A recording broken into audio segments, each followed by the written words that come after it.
C'est l'heure de s'informer sur Matin Libre Télévision. Mesdames, Messieurs, voici le sommet de ce journal. Séance d'échange entre la ministre du Numérique et de la Digitalisation et les membres du Conseil économique et social. Au cœur des discussions, le test souvent décrié, le Code du numérique. Vous suivrez le point dans cette édition. Au-delà des célébrations festives du 1er août, l'indépendance est aussi un moment de réflexion sur la trajectoire politique d'un pays. L'acteur de la société civile, Nestor Avonomandegbe, s'est prêté à cet exercice en dressant les principaux défis qui attendent le Bénin sur le plan politique. Vous le suivrez dans cette édition. Et quels sont les défis à relever pour faire rayonner la culture béninoise au-delà des frontières? William Kodjo, directeur général de l'Agence de développement des arts et de la culture, nous éclairera également sur les enjeux majeurs qui interpellent aussi bien les acteurs culturels que les décideurs politiques. Voilà donc pour le sommaire. Le développement est à suivre dans un instant.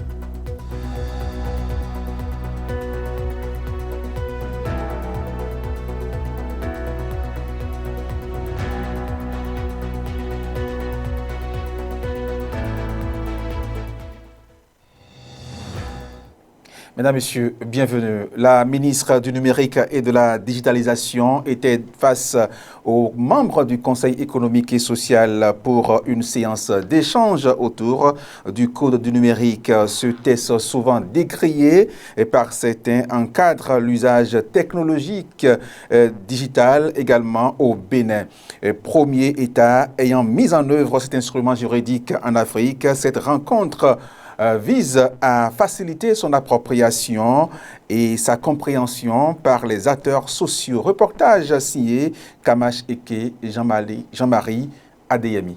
Au cœur des échanges, la compréhension de l'appel du code du numérique et les défis auxquels il fait face. Ce dernier vise à encadrer de manière claire l'usage de l'Internet et des technologies de l'information au Bénin. C'est pour permettre aux membres du CES de mieux comprendre les contours juridiques, techniques et éthiques du code du numérique afin d'en faciliter la vulgarisation auprès de la société civile. Dans tous les secteurs, éducation, santé, finances, agriculture, justice, gouvernance, le numérique bouleverse les pratiques, redéfinit les rapports entre les acteurs et ouvre de nouvelles perspectives.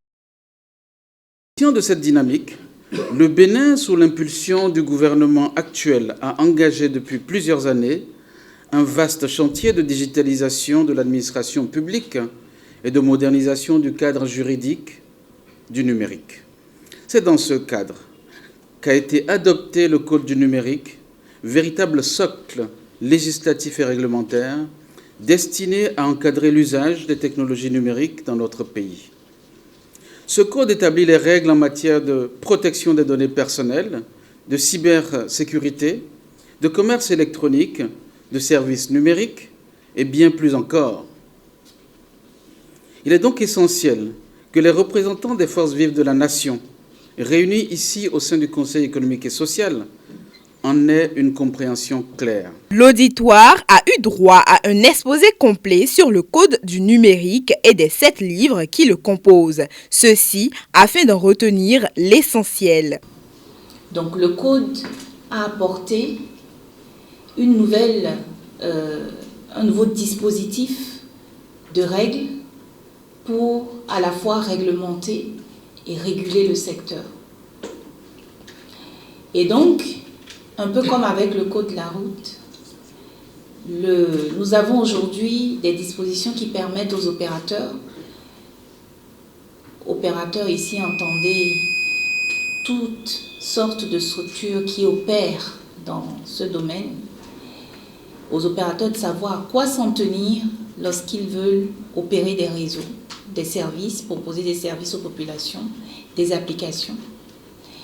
Aussi, qu'on puisse avoir dans cette nouvelle ère d'explosion de tout type de services, Internet, réseaux sociaux, etc., les règles ou les nouvelles règles qui n'existaient pas avant et qu'il faut pourtant mettre en place si nous ne voulons pas d'une cacophonie dans les usages numériques. Et en même temps, vous faire comprendre que notre code est réellement un corpus complet.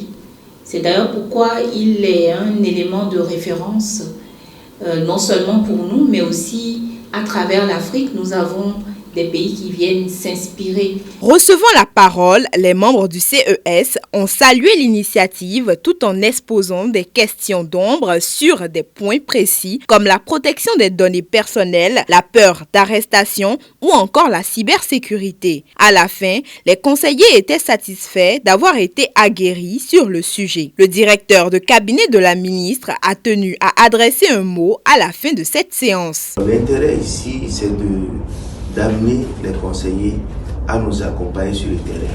Parce que certaines dispositions du code sont interprétées à tort comme attentatoire aux libertés de la presse ou aux libertés individuelles. Donc au-delà de ça, c'était de permettre à nos populations de comprendre un peu les enjeux qu'il y a dans le code, les différentes dispositions, pour que ces populations-là soient à l'aise dans les prises de décision et dans les comportements vertueux à avoir dans la société. Cette rencontre marque une étape importante vers une appropriation collective du code du numérique. Elle traduit la volonté du gouvernement de construire un environnement digital inclusif, sécurisé et adapté aux réalités locales, au dire des responsables du ministère du numérique. Au Bénin, le ministre de la Justice et de la Législation suspend la délivrance des certificats de nationalité dans les tribunaux. Une plateforme numérique est dédiée donc à cet effet pour la reconnaissance de la nationalité béninoise aux afro-descendants. Les détails à suivre avec Samiratou Kassoumou. La délivrance des certificats de nationalité au Bénin ne relève plus désormais des juridictions. Le ministère de la Justice et de la Législation ordonne la cessation immédiate de toute délivrance par les tribunaux. Selon les termes d'une note, cette décision s'inscrit dans la ligne droite de 2 lois fondatrices. Ces tests ont conduit à la création de l'autorité en charge de la délivrance des actes relatifs à la nationalité. Ce nouvel organe est placé sous l'autorité du ministre chargé de la Justice. Cette réforme législative retire aux juridictions le traitement des demandes de nationalité au profit de l'ADN, précise la note de service qui enjoint les autorités judiciaires à exécuter la directive sans délai. Le ministère de la Législation rappelle que l'ADN, à compétence nationale et inclusive, est chargé, entre autres, de recevoir, d'examiner et de statuer sur toute demande de nationalité. Les greffiers en chef des tribunaux sont appelés à scanner les dossiers de demande de certificat de nationalité en instance et à les transmettre à l'ADN pour traitement. Une nouvelle plateforme est lancée et dédiée à la reconnaissance de la nationalité béninoise aux afro-descendants. À travers cet outil digital, les personnes concernées peuvent désormais initier leur procédure de naturalisation en ligne sans avoir à se déplacer physiquement dans les administrations béninoises. Et puis, une nouvelle ère s'ouvre pour la société civile béninoise. Après plus d'un siècle d'application, la loi 1901 laisse place à la loi 2025-19. Et quelles sont les innovations majeures de ce texte pour les associations et les fondations? Quelles sont les nouvelles règles pour leur financement, leur gouvernance et leur reconnaissance par l'État? Détail avec Samiratou Kassoumou. Par rapport à la loi française de 1901, la nouvelle loi béninoise 2025-19 apporte plusieurs innovations significatives pour le secteur associatif. La nouvelle loi numéro 2025-19 du 22 juillet 2025 relative aux associations et aux fondations en République du Bénin abroge la loi française de 1901 qui était encore en vigueur au Bénin. Elle établit un cadre légal national et actualise les associations et les fondations, ce qui clarifie leur statut juridique.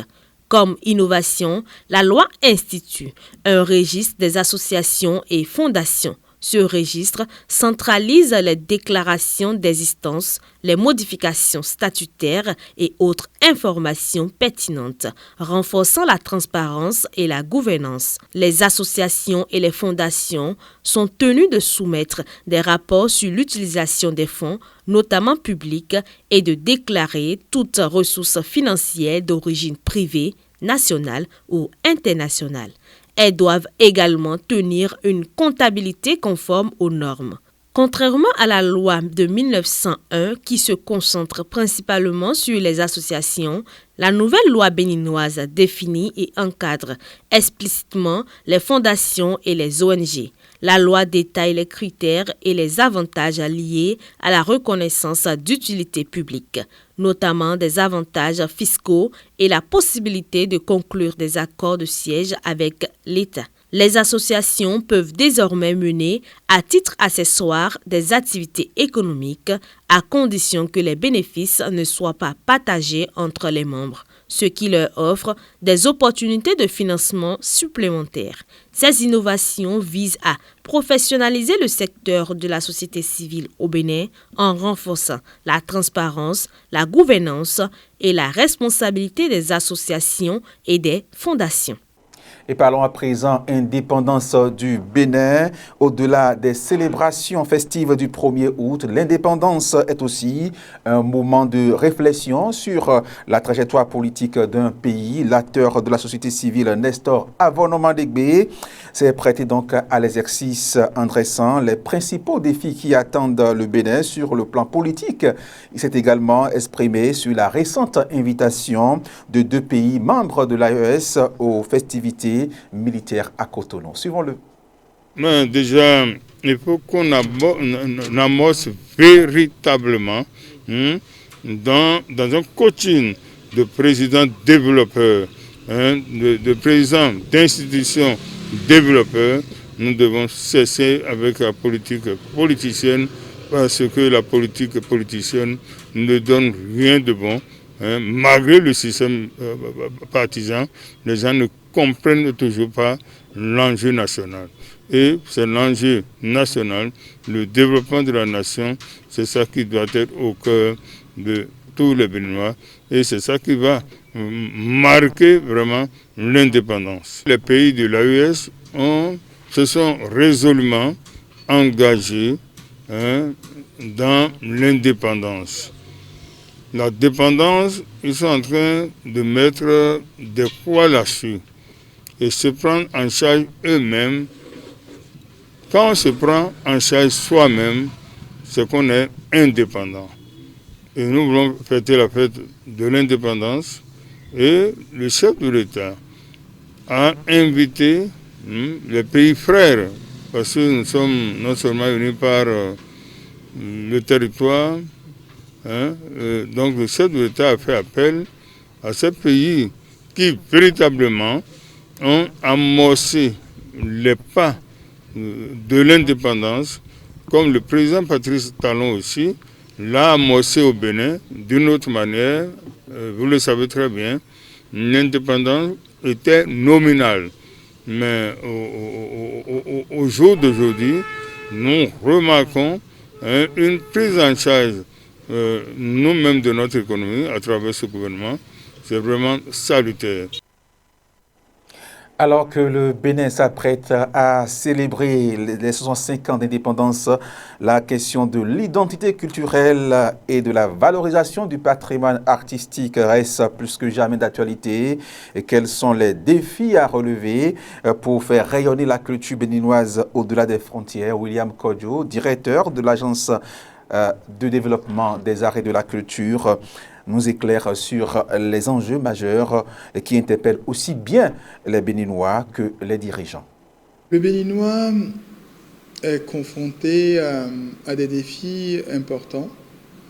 Et je vais dire au plan culturel, le premier défi est lié d'abord à la langue.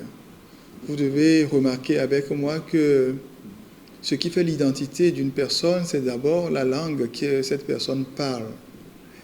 Et nous, en tant que Béninois, nous sommes issus forcément d'une ère culturelle donnée. Donc, quel que soit le béninois natif du Bénin que vous prenez, vous devez pouvoir le localiser dans une de ces aires-là. Et il y a des langues qui sont rattachées à ces territoires-là. Et de plus en plus, on remarque que les générations actuelles ne prennent plus la peine d'enseigner leur langue déjà à leur progéniture. Ça pose un problème et je me dis que d'ici 2-3 générations, si nous n'y prenons garde, le Bénin va perdre beaucoup en matière linguistique. Nous allons finir par tous parler français et nous allons perdre. Or, lorsqu'on parle une langue, c'est toute la culture de cette langue qu'on porte avec soi. Donc, quel que soit le béninois natif du Bénin que vous prenez, vous devez pouvoir le localiser dans une de ces aires-là. Et il y a des langues qui sont rattachées à ces territoires-là.